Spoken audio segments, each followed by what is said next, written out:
All right, good morning everyone. We are back, we're back in this little hellhole. Not very enthusiastic today, am I? Good morning everyone, we're back. Today's aircon cabling, I've got a load of this aircon cabling which I've got to run out. There's 3, in fact, I'll show you now. Ignore all of that, all right? I wouldn't mind. I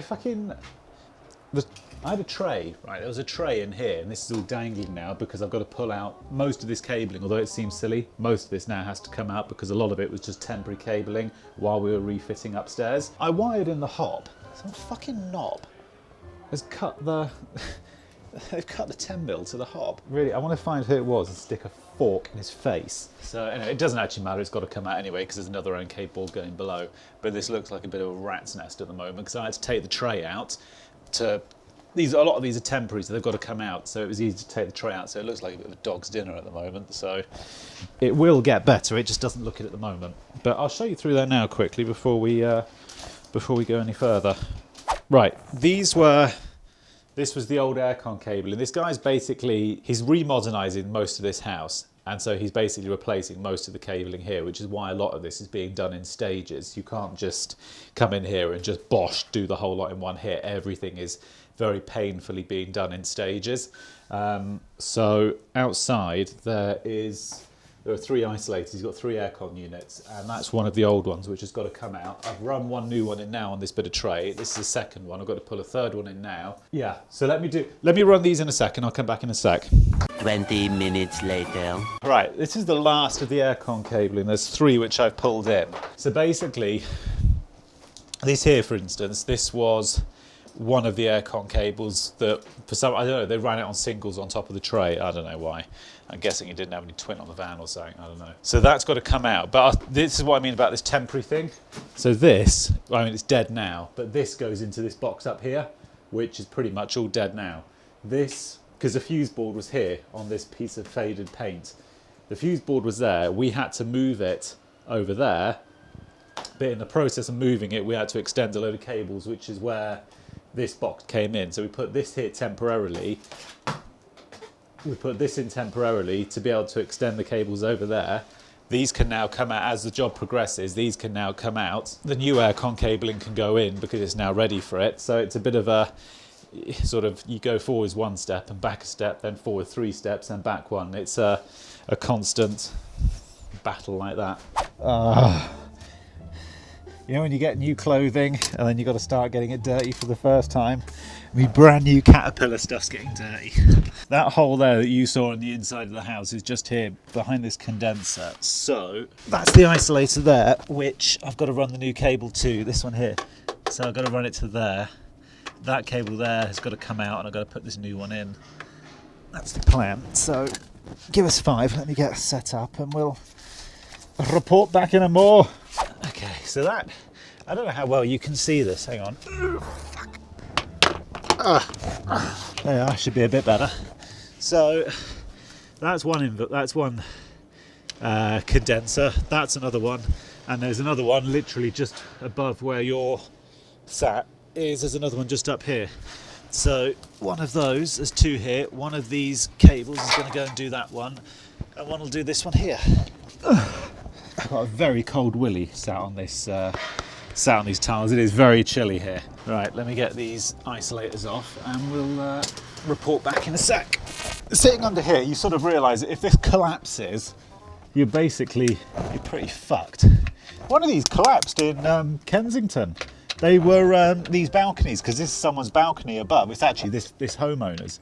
And they were moving in. They bought the property. They were moving in, and they were moving furniture in or something. And they were putting, I don't know whether it was a fucking grand piano or something. I don't know. But they put it on. They were moving furniture up, put it on this balcony outside, and the whole lot collapsed. So, yeah. Normally, I mean, a little bit skittish under here, but it's been here for the last 100 or so years. I'm sure it'll be all right for another 10 minutes.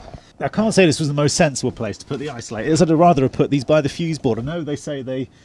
Oh, should. Yeah. Do these isolators have to be next to the condenser? Because this doesn't make a lot of... This isn't really a practical... Do you know what I mean? This doesn't make a lot of practical sense. Would it not make more sense to put these next to the fuse board and just have 3 of them there or something? It just, I know there's a lot of these regs and stuff where people follow them just because it says they've got to be they've got to be near the condenser, but it doesn't seem like it makes a lot of sense to me. So yeah, leave below aircon fitters, or I don't know.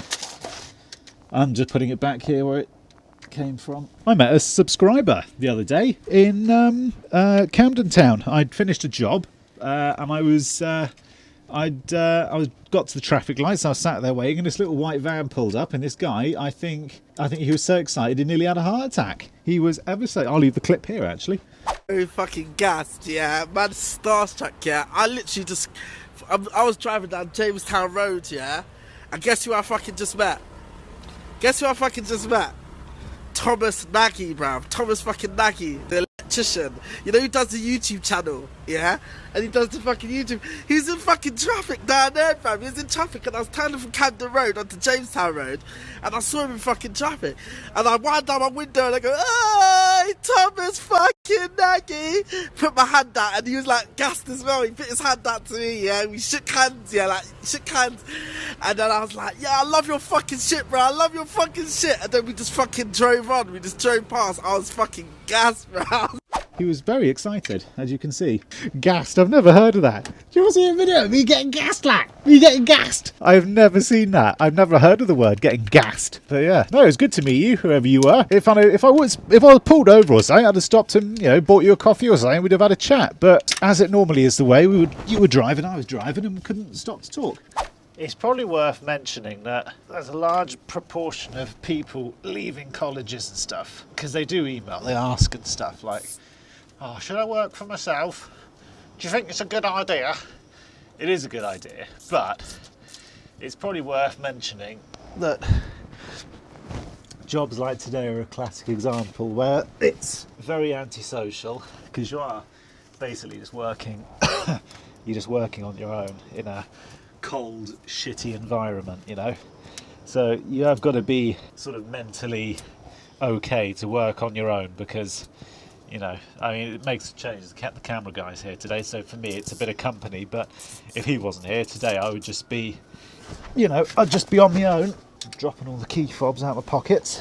I would just be on my own doing this, and when you do it all day, it gets a bit, you know, by the time you get to 3 o'clock and you've been on this cold stone floor all day, it starts to get a bit, you know, the novelty wears off quite quick is what I'm saying. So you've got to be quite mentally strong, if that makes any sense, because it does get me down sometimes. It's a bit, you know, but yeah.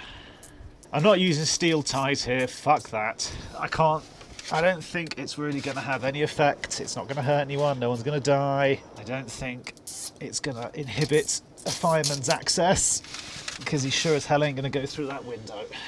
Right, that should be, I can hope I've cut the right one. That should be, yeah, that's the old aircon. So that can go, that will come out. And this is the new one. Yeah, there's a lot of people who seem to have this misconception that it's a really easy, cushy job. It isn't, I can fully assure you it's not. You know, you're crawling around like this. It's a misconception, I can assure you. That is the old aircon cable. This is what I'm saying. It's new, we've just fitted it, but it's now got to come back out again because these are now the ones that are going in. So this tray will go back up. And that was the inside of the fuse board. You try and do it sort of reasonably neatly and put all your cable markers on, and I sort of realised, well, it's a complete waste of time because basically all of it's going to be coming out imminently. There we go. And it's a shame now you throw that away, you know, but... Alright, so this is the last job of the day, which I'm properly struggling here trying to work out what's going on. I put a picture on Twitter the other day and I was talking about a cylinder, and it's this one here that I'm having issues with. Now, this cylinder's just been fitted, okay? Megaflow, unvented cylinder, right? So I would point out it's actually just been fitted, and you've got this, they haven't even bolted that to the wall, but it's not, never mind, right? The point is, I'm just having no end of issues with it and I can't work out what's going on. I don't think it's an electrical issue, I think it's a plumbing issue, but see what you think. So what's actually happening is when you fire it up, if you leave that programmer switched off, everything's absolutely fine. And if you turn the hot water on to constant or whatever, the boiler kicks in, the pump kicks in, it's all doing what it's supposed to do. Now when the plumber wired this originally, he got these two wires round the wrong way, which took me a little bit of time to find, because when you turn the stat down, it actually called the boiler for heat. So they were actually, it was round the wrong way, terminals 2 and 3. So that took a little bit of finding. Actually, it was somebody on Twitter who said check those terminals. He said, because that's really common. So whoever that was, cheers. So I swapped those round, but the problem we've now got, when you turn this stat up, it calls for heat, you know, and the boiler fills up with the tank fills up with water fine. The immersion is off, by the way. When the central heating's on, for some reason, it's filling up the tank. I know it's nothing to do with this thermostat here, because when you turn the stat, that stat is right down on like 40 degrees now. So that's you know, nice, a hand, you know, you could easily touch that water. But the water in this tank is just scalding hot. It is so hot, you just can't do anything. I know the wiring is right, because when you call for heat, when you turn on the central heating, the pump kicks in, the valve opens, it's doing everything it's supposed to do. And when you switch the central heating off, it turns off, you turn the water on, the boiler kicks back in. Everything is operating electrically like it's supposed to.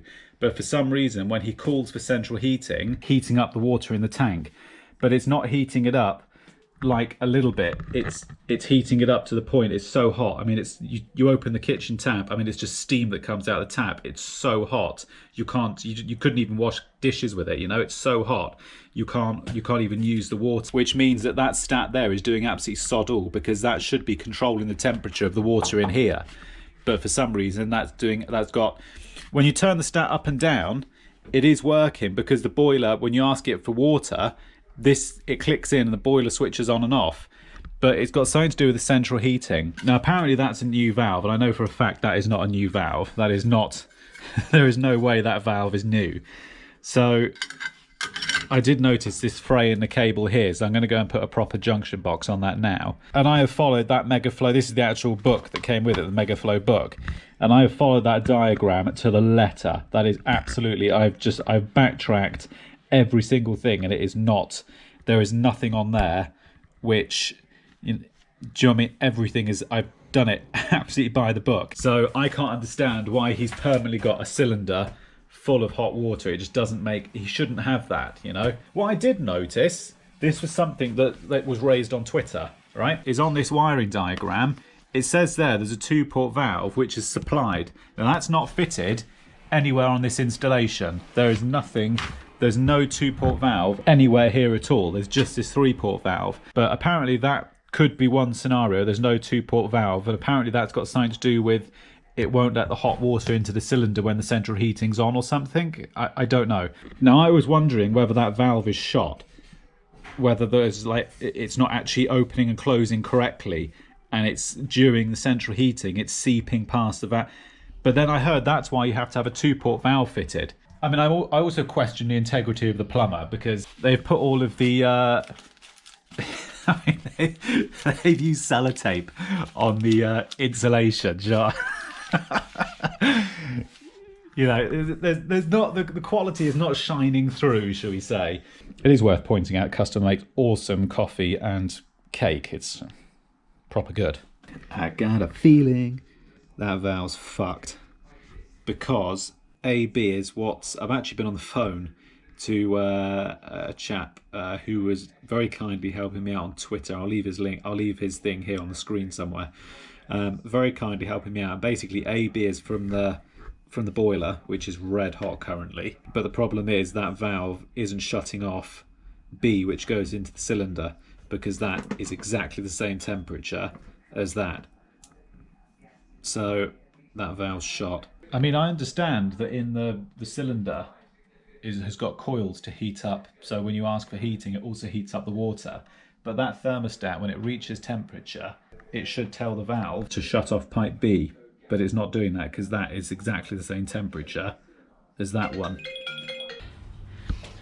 Valve wire, boiler wiring is one of those things. A lot of sparks don't like touching it. They just sort of say, "Oh, sorry, I can't really help you. It's not really my area." But it is doable if you just practice it. You almost need a job.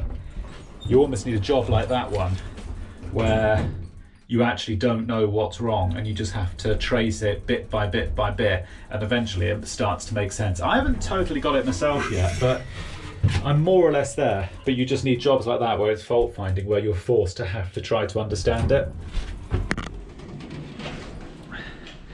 because it forces you to try to figure out what's wrong, which is a good thing, obviously. If I leave the mat there, do you think anyone's gonna, the old mat in the door trick? Yeah, it's one of those things that you're almost forced to have to learn it, which is good because it forces you to upskill yourself, which I think is really important.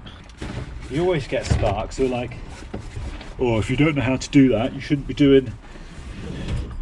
an electrician. Yeah, it's this amazing thing. It's called learning. And until you start, you don't start learning. Right, see you in a week.